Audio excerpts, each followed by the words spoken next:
나는 예배자입니다. 5번째 시간입니다. 한번 따라해 봅시다. 나는 예배자입니다. 다시 한번 나는 예배자입니다. 로마서 12장 1절 2절 말씀 외우자고 그랬는데 여러분 아직 못 외우셨죠? 예. 절 따라서 오늘도 그냥 읽어보도록 하겠습니다. 형제자매 여러분, 그러므로 나는 하나님의 자비하심을 힘입어 여러분에게 권합니다. 여러분의 몸을 하나님께서 기뻐하실 거룩한 산 제물로 드리십시오. 이것이 여러분이 드릴 합당한 예배입니다. 여러분은 이 시대의 풍조를 본받지 말고 마음을 새롭게 함으로 변화를 받아서 하나님의 선하시고 기뻐하시고 완전하신 뜻이 무엇인지를 분별하도록 하십시오. 예. 지난주에 저희가 1절까지 본문 말씀을 읽었고 오늘은 2절에 여러분은 이 시대의 풍조를 본받지 말고 마음을 새롭게 함으로 변화를 받아서 하나님의 선하시고 기뻐하시고 완전하신 뜻이 무엇인지 분별하도록 하십시오 라는 말씀 함께 나누도록 하겠습니다. 지난주에 우리가 나눴던 말씀을 잠깐 다시 한번 마음속에 새겨보면 어떻게 우리가 우리의 몸을 하나님께 드리는가, 예배는 우리의 몸을 드리는 거라고 말씀드렸습니다. 예배는 우리의 몸을 드리는 것이다. 몸을 드리지 말라고 레위기에서 읽었던 것 같은데 그 몸이 아니라 우리의 몸이 하나님께서 받으실 만한 제물로, 산 제물로 드린다는 것은 나를 살아있는 채 주님께 이렇게 태워서 드리는 것이 아니라 내 삶 전체를, 내 육신의 삶 전체를 하나님께서 받으실 만한 것으로, 그런 예배의 삶으로 올려드려야 한다라는 말씀을 드린 것입니다. 어떻게 해서 우리가 몸을 드릴 수 있는가? 첫째는 말씀을 우리 몸과 삶에 채우라. 말씀을 우리 몸과 삶에 채우라. 날마다 말씀을 듣고 묵상하고 새기고 그렇게 그대로 말씀대로 살아야 한다. 하나님이 기쁘시게 하는 것이 무엇인지를 결정하고 실천해야 된다. 하나님께서 좋아하실 만한 고백을 자주 드려야 된다. 우리의 생각과 언어 속에 하나님을 찬양하는 소리가 자꾸 울려날 수 있도록 만들자라고 말씀드렸죠. 그리고 이 모든 것을 위해서 이렇게 예배자의 삶을 살기 위해서 규모 있는 삶을 살아야 한다. 마음만 가꾸지 말고 또는 몸만 가꾸지 말고 우리의 삶 전체를 주님 앞에 잘 가꾸어서 드릴 수 있는 그러한 삶이 우리에게 필요하다. 그래야 우리가 하나님 앞에 몸을 드린다는 것이 의미 있는 그러한 예배의 삶이 될 것이다 라는 말씀을 드렸습니다. 두영이가 여기 앉았네. 예. 이런 식으로 말씀의 흐름이 딱 끊어지면 이상하잖아요. 물론 어떤 때는 변화가 있을 수도 있고 잠깐 딴 생각하다가 하고 집중할 수도 있어서 좋지만 예배를 드린다는 것이나 찬양을 한다는 것이나 이 모든 것에 있어서 설교도 마찬가지입니다. 중요한 것은 흐름을 잘 쫓아가는 것이거든요. 저는 설교를 준비하고 나서 설교에서 어떤 내용을 해야 될지 제 머릿속에는 큰 덩어리들이 이렇게 있습니다. 원고를 가지고서 그대로 읽지 않고서 계속해서 할 수 있는 이유는 그 큰 흐름을 붙잡고 있기 때문에 그런 거죠. 찬양을 인도할 때도 그렇지 않나요? 찬양 인도를 준비하고 찬양을 인도할 때에도 흐름이 있습니다. 내가 오늘은 어떠한 흐름을 가지고서 찬양을 준비하고 찬양을 드릴 것이다 라는 그러한 마음의 준비가 있고 그것을 구체적으로 찬양곡들을 선정하고 찬양곡들을 선정할 때는 빠르기도 선택을 해야 되고 그 어떤 조로 할 것인가 그것도 선택을 해야 되고 그 조의 변화를 어떻게 가져올 것인가 한 곡 한 곡이 끝날 때는 어떤 그 스텝을 그 시간을 통해서 멘트를 할 것인가 아니면 간주를 넣을 것인가 또 어떤 식으로 이 시간을 옮겨갈 것인가 하는 큰 그림을 가지고서 그 흐름들을 붙잡아 나가죠. 그래서 30분이면 30분, 1시간이면 1시간, 2시간이면 2시간 찬양이 계속해서 흘러갈 수 있도록 만들고 또 설교도 마찬가지고 예배도 마찬가지고 그런 어떤 흐름이 있다는 거죠. 제가 갑자기 왜 이런 말씀을 드리나 하면 예배도 마찬가지라는 겁니다. 우리의 신앙생활도 마찬가지란 겁니다. 흐름이 있습니다. 때로는 이것이 하나님께서 굉장히 급속도로 밀고 가시는 흐름이 있을 수도 있고, 때로는 굉장히 천천히 밀고 가시는 그런 흐름이 있을 수도 있습니다. 우리의 몸을 하나님께 드림에 있어서 우리가 지금 나의 몸이, 나의 삶이, 내 삶이 어떤 위치에 와 있는가를 잘 관찰해보고 그 내 삶이 어느 방향으로 흘러갈 것인지를 잘 분별해서 깨달아야 합니다. 그러지 않으면 어떤 일이 생기나 하면 자꾸 그 물결과 흐름을 거스르게 돼요. 세상의 흐름과 세상의 물결들은 우리가 거슬러 올라갈 수 있어야 되지만 하나님의 흐름, 성령님의 움직이심, 우리를 인도하시는 주님의 그 인도하심은 절대로 거스르면 안 됩니다. 그러려면 그 흐름을 우리가 잘 타고 갈 수 있어야 한다는 것이죠.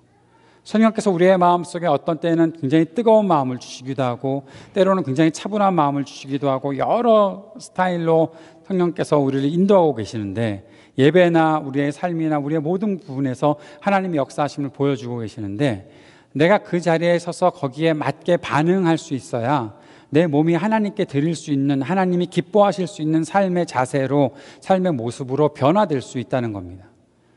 그러지 않고 계속 내가 머물러 있으려 하거나 내가 그 일을 하지 않으려고 하거나 내 마음에 자꾸만 울려오는 하나님의 그 두드리심, 나를 자꾸 이렇게 노크하시는 하나님의 그 두드리심을 내가 무시하거나 그러면 그대로 우리는 멈추고 때로는 반대로 흘러가 버리는 그런 실수, 잘못을 범할 수도 있다는 것이죠. 여러분의 삶에서 지금 하나님은 어떠한 위치에서 어떠한 자리로 여러분을 이끌고 계십니까? 어떤 때는 내가 왜 이런지 모르겠는데 자꾸 기도하고 싶은 마음이 들거나, 내가 왜 이런지 모르겠는데 평소에 잘 안 그랬는데 자꾸 말씀을 더 많이 묵상하고 막 암송하고 싶은 마음이 막 들고 그러잖아, 그렇지? 네. 수빈이는 지난주부터 계속 여기 앉아서 금요일마다 고통스러운 시간을 보내게 되는데 뭐 어쩔 수 없죠. 막 어떤 때는 그 말씀을 그냥 막 암송하고 싶고 막 그러잖아. 그렇다고 그래. 네, 그러잖아요. 그런데 왜 이러지? 내가 평소에 안 하던 것 같은데, 평소엔 이런 적이 없었는데, 네. 그럼 어떻게 해야 되죠? 평소에 그런 적이 없었으니까 가만히 지나쳐 버리면 되나요? 아니라는 거예요. 하나님께서 나에게 움직이신다는, 나를 지금 움직이고 계시다는 그런 마음에 생각이 들어오면 그때 빨리 반응하고 하나님의 움직이심에 따라가야 된다는 겁니다. 여러분의 삶에 하나님께서 어떤 도전을 하고 계십니까? 어떻게 여러분의 삶을 움직이려고 하고 계십니까? 오늘 그 말씀을 잘 우리 마음속에 묵상했으면 좋겠습니다. 나는 워낙 부족해서, 나는 워낙 약해서, 나는 너무 더러워서 하나님께서 받으실 만한 것들을 내가 드릴 수 없고, 나는 자격도 없고 조건도 갖추어지지 못해서 하나님의 그 스테이지까지, 내가 하나님께서 인도하시는 그곳까지 내가 갈 수가 없을 것 같아. 나의 삶의 여러 가지 모습들이 그런 것들을 방해를 하거나 자꾸 붙잡고 있는 것 같고, 이런 모습 가지고서는 하나님께 나아갈 수가 없을 것 같아. 그래서 하나님께 등 돌리고 살 수 없다는 거예요. 하나님을 믿고 예수 그리스도를 믿고 구원받고 생명을 가진 사람들은 그렇게 하면 안 된다는 거예요. 혹시 아직까지도 예수 그리스도가 내 삶의 중심에 들어와 있지 않은 사람이라고 할지라도 자꾸 내가 교회 가야 되는 이유를 생각하게 되고, 내가 자꾸 막 예배 드리는 자리에 앉아 있게 되고, 말씀을 공부해야 되고 훈련해야 되는 자리를 자꾸 내가 보게 되고 듣게 되고 그 자리로 초청을 받게 되면 자꾸 등 돌리지 말라는 거예요. 나는 지금 조건이 갖춰주지 않아서, 나는 지금 환경이 잘 나를 받쳐주지 않아서. 아니요, 우선 하나님께 나아가야 돼요. 나아가서 그 자리에서 하나님이 나를 움직이시는 그 일들을 경험할 수 있다는 거예요. 나아가면, 하나님께 나 자신을 맡겨드리면 예수님 내 안에 들어오셔서 나를 인도해 주시고 나의 주인이 되어주세요 라고 말하고 주님께 내가 반응하는 순간, 주님께 내가 손을 내미는 순간, 그때부터 주님께서 나를 붙잡고 움직이시는 일들이 생긴다는 거예요. 그걸 안 해서, 손을 내밀지 않아서, 내가 그 자리로 나아가지 않아서, 내가 내 마음을 열지 않아서, 내가 내 눈을 뜨지 않아서, 바라보지 않아서 아무 일도 경험해 보지 못하고 살아가고 있는 거예요. 광야로 나와서 출애굽해서 광야로 나와서 가던 백성들이 뱀에 물리게 되고 다들 죽게 되었을 때 모세가 노수로 만든 뱀을 장대에 높이 들어 올렸습니다. 그때 사람들이 그 뱀을 쳐다보면 산다고 했습니다. 보면 살았어요. 보면 살아요. 그죠? 보면 산다고. 그런데 죽은 사람들이 있어요. 왜요? 안 봤으니까. 어떻게 안 볼 수가 있죠? 보면 되는데, 고개를 살짝 돌려서 보기만 하면 되는데, 뭐 큰 믿음을 가지라는 거 아니에요. 바라보라고 했거든요. 바라보라고. 그 뱀을 보라고 했거든요. 눈을 돌려서 보기만 하면 살 수 있는데 안 봐요. 안 보는 사람들이 있어요. 다른 사람들은 막 살아나고 있는데, 그것을 바라보고 살아나고 있는데 안 보는 사람들이 있어요. 여러분 이해가 돼요? 옆에 사람은 보고서 살아나는데 안 봐. 보기 싫대. 안 봐요. 하나님은 내 안에서, 내 주위에서 계속해서 나를 위해서 여러 은혜의 자리들을 만들어 주시고 이끌어 주고 계시고, 그 예배의 자리에서 나에게 말씀하고 계시고 계속 도전하시고 나를 인도하시기 위해서, 나의 주인이 되어주시고 나의 모든 것들을 붙잡아 주시기 위해서 나와 약속을 맺고 싶어 하시고 그렇게 나를 인도해 주고 계시는데 안 가는 거예요. 마음을 열지 않는 거예요. 바라보지 않는 거예요. 그래놓고 나는 아무 일도 일어나지 않는다고 계속 한숨만 쉬고 있는 거예요. 시간만 보내고 있는 거예요. 그러면 우리의 삶에 아무 일도 생기지 않아요. 생명의 역사가 생기지 않아요. 이 땅에 너무나 그런 사람들이 많아요. 잘하고 있는 것 같은데 아니요. 그냥 가만히 있는 거예요. 가만히.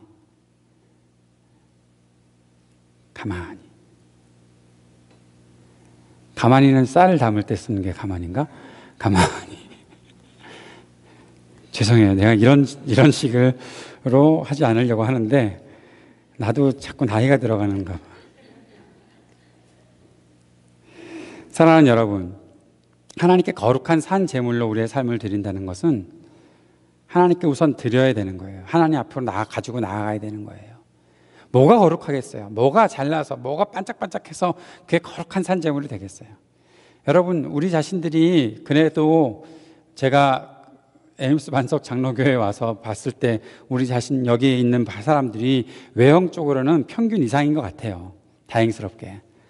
그냥 외형적으로 봐서는 평균 이상인 것 같아요. 굉장히 다행스럽게 생각하는 사람들이 있죠. 여기 속해 있어서 자기도 그런 평가를 받으니까. 예. 그런데 그렇다고 해서 평균 이상의 신앙생활을 하고 평균 이상의 믿음 생활로 하나님께 거룩한 산제물을 드리나요? 아니라는 거예요. 하나님은 그런 것을 그렇게 평가하지 않으시는 거예요. 하나님은 자기에게 나아오는 사람을 받으시는 거예요. 주님을 찾는 자에게 기뻐하심을 주고 주님을 향하는 사람들에게 하나님의 얼굴을 향하여 드시는 거예요. 주님께서 얼굴을 그렇게 돌리고 계시는데도 불구하고, 나를 보고 계시는데도 불구하고 딴 데 쳐다보고 있으면 절대 그 사람에게는 아무 변화도 일어나지 않아요. 오늘 말씀에서는 마음을 새롭게 함으로 변화를 받으라라고 말하고 있습니다. 거룩한 산제물로 드리는 우리의 삶이 이제는 이 땅을 살아가는 가운데 우리의 마음을 새롭게 함으로 변화를 받아야 한다라고 말씀하고 있습니다. 마음을 새롭게 함으로 변화를 받는다는 것은 뭘까요? 이전에 살던 습관을 가지고서 내가 어떻게 한번 해봐야지, 그거 아니에요. 주님은 새롭게 하라고 말씀하고 계세요. 새롭게 하라. 따라해 봅시다. 새롭게 하라. 내 마음을 새롭게 하라. 이전에 나는 이만큼 해왔으니까, 내가 교회 다닌 지 수년, 수십 년 됐고 내가 이 정도 해왔으니까 어떻게 되겠지 뭐. 이 정도 가지고서 움직이면 뭐가 되겠지. 아니, 주님은 우리들에게 그런 식으로 우리를 초청하지 않으세요. 주님은 우리들에게 새롭게 하라고 말씀하고 계세요. 새롭게 하라. 새롭게 하라는 것의 의미는 내가 익숙해 있던 것들을, 내 옛 습관들을, 내 옛 자아들을 다 버려놓으라고, 내 옛 마음들을 버려놓으라고 말씀하시는 거예요. 그건 내려놓으라고. 그동안에 내가 보고 그동안에 내가 듣고 훈련하고 말하고 했던 것들을 새롭게 해야 된다. 주님은 우리에게 새로움을 요구하고 계십니다. 새로운 것을 요구하시는 것뿐만 아니라 주님은 우리에게 새로운 것들을 허락해 주시는 분이십니다.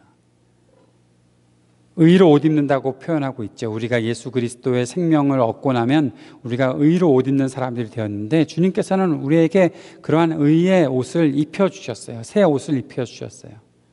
그러면 의의 옷, 그 새 옷을 입은 사람답게 살아가는 새로운 삶의 습관이 필요한 거예요. 여러분 어떻습니까? 무엇이 우리의 그 새로움들을 가로막고 있을까요? 몇 가지 딱 떠오르는 것들이 있습니다. 내 새로운 생활을 막아서는 것들이 있습니다. 첫 번째는 게으름이죠. 게으르니까 안 바꾸려고 하는 거예요. 게으르니까. 두 번째는 귀찮아하는 거예요. 뭐 더 해 하는 거예요. 뭘 더 해? 세 번째는 불편해하는 거예요. 그거 되게 불편한데, 새 것을 하려니까 불편한데. 네 번째는 두려움이에요. 잘못되는 거 아닐까? 한 번도 안 해봤던 건데. 사람이 갑자기 철이 들거나 그러면 죽는다고 그러던데 내가 그렇게 되는 건 아닐까? 내가 잘못되는 것은 아닐까? 여러분, 게으름이나 귀찮음이나 불편해하는 것이나 두려움이나 이 모든 것들을 우리 앞에 놓일 수 있습니다. 새로워지려면 그것들은 앞에서 분명히 내 앞에서 못 가게 가로막고 있을 겁니다. 야, 너 가다가 이런 거 만날 거야. 너 편안하게 살고 싶어 하잖아. 그냥 편안하게 가만히 살아. 변화되려고 하지 않아도 돼. 새로운 거 갖지 않아도 돼. 쓰던 게 얼마나 편하니? 라고 말할 겁니다. 그런데 새로워져야 되는 거예요. 왜냐하면 주님이 우리들에게 주실 것들이 새 것이기 때문에 그런 거예요. 주님이 내게 주신 생명을 담아내려면, 그 생명을 가지고 살아가려면 내 삶의 옛 습관들이, 옛 자아들이 변화되어야 되는 거예요. 새롭게 바뀌어져야 되는 거예요. 세상을 따라 살던 습관을 버려야 되는 거예요.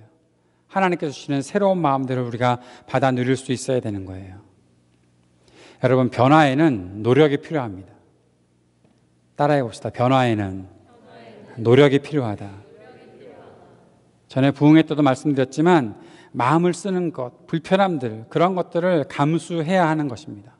하나도 불편해하지 않고 편안한 상태로 변화된다는 것은 불가능합니다. 조금만 다르게 근육을 써도 근육이 아파요. 축구를 안 하다가 축구를 하면 근육이 아파요. 언제 발을 이렇게 차본 일이 있습니까? 예? 안 차요. 보통 사람들은 이렇게 움직이지 않아요. 근데 축구를 하다 보면 이렇게 차야 되기 때문에 그렇게 차다 보면 발이 아파요. 설교 시간에 다리를 움직였더니 지금 쥐가 나려고 그러는데 이 쥐를 풀면서 불편한 거예요. 근데 불편함을 감수해내야 그 일을 할 수가 있는 거예요. 하지 않던 일을 해야 되는 것은 누구나 어려운 일이에요. 그런데 그것을 하지 않으면, 그 어렵다고 해서 그것을 포기하면 우리는 새로운 삶을 살아갈 수가 없어요. 여러분, 태어나서 지금까지 여러분이 살아오는 과정에서 가만히 누워있으면, 여러분, 우리 하윤이가 언제까지 저렇게 누워있을 것 같으세요? 만약에 1년이 지났는데도 저렇게 누워있으면 안 돼요. 1년 되기 전부터 움직여야지.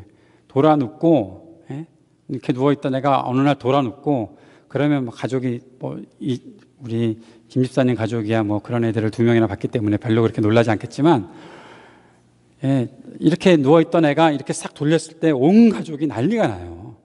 왜냐하면 걔로서는 변화된 삶을 보이고 있는 것이기 때문에. 여러분, 다시 그런 의미에서 생각해 보세요. 변화된다는 것은 성장하는 거예요. 가만히 누워있으면 안 돼요. 자기 이름 나왔다고 지금 좋아하는 거예요. 우리의 삶에서 내가 가만히 있어서 아무 일도 되지 않는데 그냥 그 상태로 가는 것을 가장 슬퍼하실 분이 누구이겠어요? 우리 하나님이시죠. 나에게 생명을 주셨고 생명이 자라게 하셨는데, 부모가 아이가 자라지 않는 것을 보고 아주 힘들어하는 것처럼 하나님도 우리가 자라지 않는 것을 보시면, 우리가 변화되지 않는 것을 보시면 하나님은 얼마나 슬퍼하시겠냐는 거죠. 우리가 미국에 와서 살면서 불편함을 다 느꼈었죠. 미국에 와서 사는 도중에 실수도 여러 번 했었죠. 안 했었던 사람처럼 그렇게 표정을 짓지 말아요. 여러분의 말을 듣고 이상한 행동을 했던 사람들이 있잖아. 내가 말을 잘못하거나 내가 잘못 알아들어서. 여기는 에릭 빼놓고는 다 한 번씩은 그런 경험들이 있을 거라고. 아니면 사람들이 나에게 아무런 반응을 하지 않거나. 왜냐하면 내가 하는 말을 못 알아들었고. 그래서 어떻게 했어요? 그래서 가만히 있었어요? 나 집에서 안 나갈래? 혼자 있는 게 낫겠다. 집에서 나가지 말아야지. 나가면 사고 치니까. 그래서 가만히 있었나요? 제가 LA에 처음 와서 운전을 처음 시작을 했는데 주유소에 갔더니 아무도 안 나오더라고요. 주유소가 문을 닫았나? 이 주유소는 왜 아무도 안 나오는 거야? 했더니 앞에 셀프라고 써 있더라고요. 아, 셀프구나. 너 어떻게 넣는지 알아야지. 그래서 그 주유소를 그냥 지나쳤던 적이 있어요. 그리고 나서 수년이 흘러서 몇 년 전에 또 비슷한 경험을 했던 적이 있어요. 주유소에 가면 기름 넣는 게 버튼을 눌러서 되는 것도 있지만 어떤 때는 이걸 들어 올려야 되는 것도 있잖아요. 나중에 생각을 해봤더니 들어 올리는 거였어. 근데 왜냐하면 뉴저지에서는 기름을 넣어주거든요. 뉴저지에서는 다 풀서비스를 해주거든요. 팁 안 줘도 돼요. 나중에 뉴저지 가서 팁 주고 그러지 마세요. 그런데 거기서 안 넣는 게 버릇이 되니까 나중에는 기름을 넣으러 갔는데 버튼을 눌러도 기름이 나오지 않는 거예요. 이상하다 하고서 그냥 그 주유소를 또 그냥 지나친 적이 있어요. 왜요? 내가 하던 대로의 습관에 그냥 길들여져 있으니까 다른 것들을 내가 적용시키기가 참 힘들더라고요. 그렇다고 그냥 가면 돼요? 언제 어디서라도 기름을 넣어야 될 거 아니겠어요? 무엇을 찾아 헤매더라도 그래야 내가 움직일 수가 있잖아요. 살 수가 있잖아요. 사랑하는 여러분, 우리의 생활 속에서도 낯선 환경에서 우리가 살면서 불편함들을 감수해내고 지금까지 왔다면 믿음 생활에 들어가서 하나님께서 변화를 받고 마음을 새롭게 하라고 말씀하셨을 때 하나님의 인도하심이 뻔하게 눈에 보이고 하나님께서 나를 도와주겠다고 모든 것들을 다 대기하고 계시는데 내가 마음을 열고 내가 한 발짝 나가면 하나님께서 변화시켜 주시고 새롭게 하시는 그런 삶을 살아갈 수 있는데 아무것도 하지 않고 가만히 있으면 우리는 그냥 그 자리에서 끝나버리는 인생을 살 수밖에 없다는 거죠. 성경 말씀을 읽어보세요. 사람들에게 계속해서 도전하시는 것이 변화입니다. 변화입니다. 옛날 것들을 버리고 변화되라는 거예요. 그런데 그 변화를 하나님께서 함께 일으켜 주시겠다는 거예요. 우리가 해야 될 일은 마음을 열어놓는 거예요. 하나님께서 내 안에서 역사하시도록 하나님의 뜻을 깨닫는 대로 그대로 순종하며 따라갈 수 있도록 내 마음을 오직 하나님을 향해서 두고 하나님께서 인도하시는 그 길을 걸어가면 되는 거예요. 한 가지만 더 말씀드리겠습니다. 새롭게 하라는 말은 포기하지 말라는 말과 똑같다고 생각을 합니다. 왜냐하면 하나님께서 움직이실 그 변화된 삶을 향해 나아가는 길에 수많은 장벽들이 있는데 그 일들을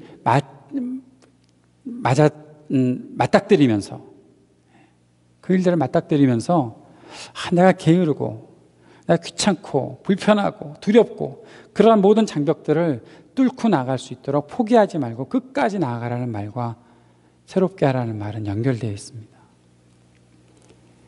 사랑하는 여러분, 포기하지 않게 되기를 주의 이름으로 축복합니다.